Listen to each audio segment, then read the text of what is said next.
Hello everyone, আসসালামু আলাইকুম। আজকে আমি আপনাদের সঙ্গে শেয়ার করব চিচিঙ্গে দিয়ে মুরগির মাংস রেসিপি।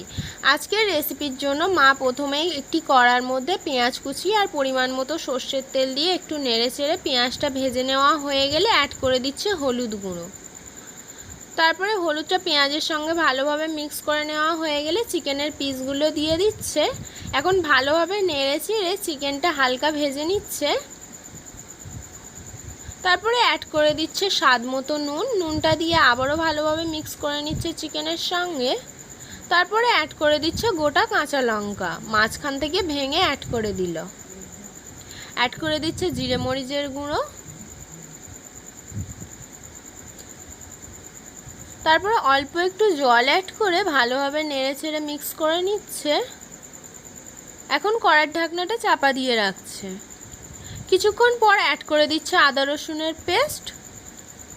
তারপরে আবারও একটু নেড়ে নিচ্ছে। এখন অ্যাড করে দিচ্ছে থেঁতানো এলাচটা দিয়ে আবারও একটু নেড়ে চেড়ে নিচ্ছে। এখন কড়ার ঢাকনাটা আবারও চাপা দিয়ে রাখছে।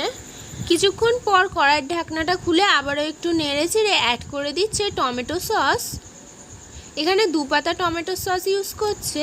তারপরে ভালোভাবে নেড়ে চেড়ে চিকেনটা ভালোভাবে কষিয়ে নিচ্ছে। চিকেনটা ভালোভাবে নেড়ে চেড়ে কষিয়ে নেওয়া হয়ে গেছে। এখন অ্যাড করে দিচ্ছে শুকনো লঙ্কার গুঁড়ো আর অ্যাড করে দিচ্ছে আগে থেকে কেটে রাখা আলু আর চিচিঙ্গাটা ভালোভাবে নেড়ে চেড়ে মাংসের সঙ্গে মিক্স করে নিচ্ছে। তারপরে অ্যাড করে দিচ্ছে পরিমাণ মতো জল, যাতে করে আলু আর চিচিঙ্গাটা ভালোভাবে সিদ্ধ হয়ে যায়। তারপরে নেড়ে চেড়ে আবারও কড়ার ঢাকনাটা চাপা দিয়ে রাখছে। কিছুক্ষণ পরে আলু আর চিচিঙ্গা ভালোভাবে সিদ্ধ হয়ে গেছে। এখন নামিয়ে নেবে।